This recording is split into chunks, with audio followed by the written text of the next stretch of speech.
step inside White's Tavern. Speaking of stories, I have a few for you.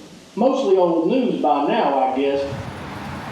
Inside the Moore Morris History and Culture Center in downtown Franklin, an immersive recreation of the gathering place inside the city's first inn, established in 1803 by pioneer Benjamin White. If you're here for a room, that'll be 8 cents.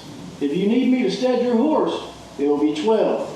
My boy will fetch him and take him out back. Hear from other historical figures, including Freeman Thomas, who escaped slavery in Williamson County and joined the Union Army. This was the biggest thing that ever happened in my life. I felt like a man with a uniform on and a gun in my hand. So these living portraits are our main teaching tool here. What I like about them as a historian is that the words that they say, we pull them right from primary source historical records. Nat Taylor is the managing director of the Moore Morris History and Culture Center. This building was home to the county jail from 1905 to 1942 and later was a restaurant and event venue.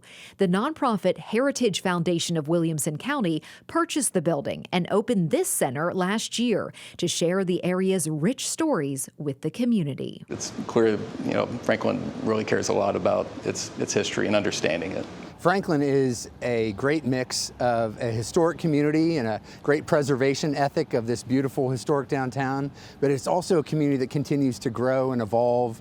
Eric Stuckey is Franklin's city administrator. He says downtown is the difference maker in what sets the city apart and draws in new residents and visitors. It feels like home when you're here on these streets. It's not just any place in America, it is a special place, and people just naturally sense that, and that's not an accident. It's been lovingly preserved over many years. Although it may seem like Franklin has grown exponentially, Stuckey says the city has had a consistent growth pattern since the 1980s. We've grown right about 20,000 a decade or 2,000 a year since that time frame. And so it's a sustainable, steady amount of growth. Franklin is home to major corporations, including Nissan, Mitsubishi, and Community Health Systems. In-N-Out Burger is set to open its regional headquarters next year. Stuckey says the city focuses on land use planning to keep infrastructure and utility needs met. One of the biggest challenges is affordable housing. It is both a community characteristic, but it's also an economic vitality component, is to have housing options for people at different stages in their career, different workers, and we strive to do that. It's a hard issue.